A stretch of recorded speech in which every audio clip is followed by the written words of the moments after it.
ओम Sai Ram. Good morning. जो भी सच्चे दिल से बाबा की शरण में जाते हैं तो साईं कभी भी उनको खाली हाथ नहीं भेजते। बाबा उनकी झोली खुशियों से भर देते हैं। जब हम प्रार्थना करते हैं ना तो हमारी ज़िंदगी की सारी चिंता, डर, दुख सब सब कुछ ख़त्म हो जाता है। हमारे मन में 1% के लिए भी डर नहीं रहता है। जो व्यक्ति दिल से प्रार्थना नहीं करता, जो व्यक्ति दिल से साईं के लिए प्रार्थना नहीं करता, उस व्यक्ति के दिल में कभी भी खुशी और प्रसन्नता नहीं होती है, कभी भी नहीं होती। उसे किसी पर भी विश्वास नहीं होता। कुछ लोग तो जानते हैं, कुछ लोग तो बस दुख और संकट के घड़ी में ही बाबा को याद करते हैं, उनकी प्रार्थना करते हैं। बाबा उनके भी दुख को दूर कर देते हैं। ऐसे हैं मेरे दयालु, मेरे साईं नाथ। बाबा अपने भक्तों के दुख कष्ट को अपने ऊपर ले लेते हैं ताकि उनके भक्त को कोई कष्ट ना हो।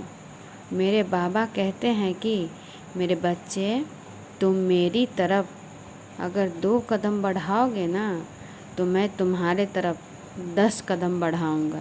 जब तुम श्रद्धा से मेरी प्रार्थना करते हो तो मैं तुम्हारी प्रार्थना अवश्य सुनता हूँ और उसे पूरा करने के लिए उसकी तैयारी में भी जुट जाता हूँ। बस तुम सच्चे दिल से, सच्चे मन से मेरी प्रार्थना करो। चाहे तुम मुझे 1 ही मिनट क्यों ना याद करो, चाहे तुम मुझे 2 ही मिनट क्यों ना याद करो, चाहे तुम याद ही ना करो या बस मेरा नाम लेते रहो, साईं साईं साईं साईं। उसमें भी मैं तुम्हारे हर कष्ट को दूर करूँगा। तुमने हमसे जो भी मांगा है वो सब हम आपको देंगे। ये हमारे बाबा कहते हैं। तुम्हारे हर दुख दर्द को मैं दूर करूँगा। तब बताइए बाबा हमारे कितने अच्छे हैं। आजकल की इस भागम भाग में हमें समय ही नहीं मिल पाता, लेकिन फिर भी हम 1 मिनट तो दे ही सकते हैं बाबा को। जब हम बाबा को सच्चे मन से, सच्चे दिल से 1 मिनट देते हैं ना तो बाबा हमें उसके बदले 1000 गुना, 10 गुना देते हैं।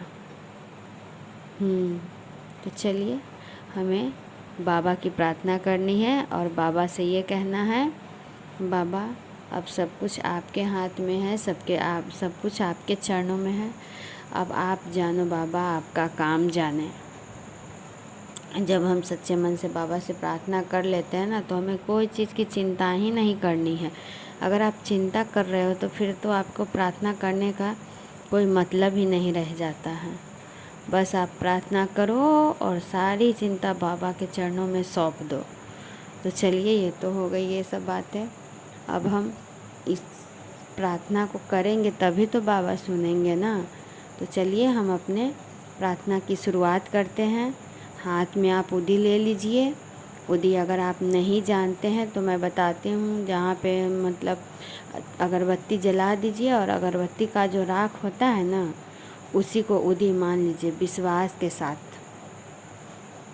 और उसी को उदी मान करके हाथ में लीजिए। थोड़ा सा लीजिए, इतना लीजिए कि आप घोल करके भी पी ले, टीका भी लगा ले और जहाँ पे दुख दर्द है वहाँ पे लगा ले तो वो भी ठीक हो जाएगा। तो चलिए हम अपने प्रार्थना को शुरू करते हैं बाबा के साथ।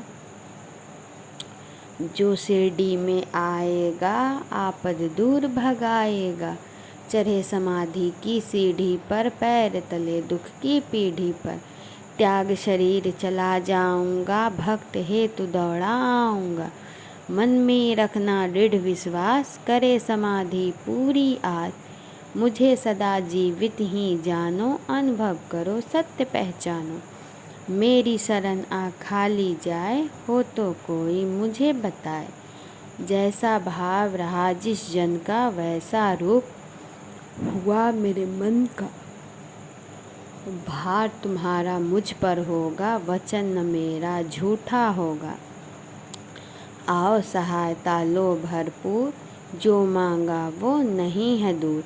मुझ में लीन वचन मन काया, उसका ऋण न कभी चुकाया। धन्य धन्य वह भक्त अनन्य, मेरी शरण तज जिसे न अन्य। अनंत कोटि ब्रह्मांड नायक, राजाधिराज योगी राज, पर ब्रह्म श्री सच्चिदानंद सद्गुरु साईनाथ महाराज की जय। ओम साई राम, जय साई राम। अगर हमारी वीडियो आप लोग को अच्छी लगी हो तो हमारे चैनल को लाइक कर दे, सब्सक्राइब कर दे, शेयर कर दे और एक छोटा सा प्यारा सा कमेंट कर दे, ताकि उससे मुझे बहुत मोटिवेशन मिले, ताकि मैं और अच्छी अच्छी वीडियो ला सकूं आप लोग के लिए। तो चलिए अब हम अपनी वाणी को विराम देते हैं। बाबा सबको खुश रखना, सबका मंगलमय करना, सबके ज़िंदगी में खुशियाँ आए बाबा। बस आपके चरणों में कोटि कोटि प्रणाम करती हूँ बाबा। ओम साई राम, जय साई राम।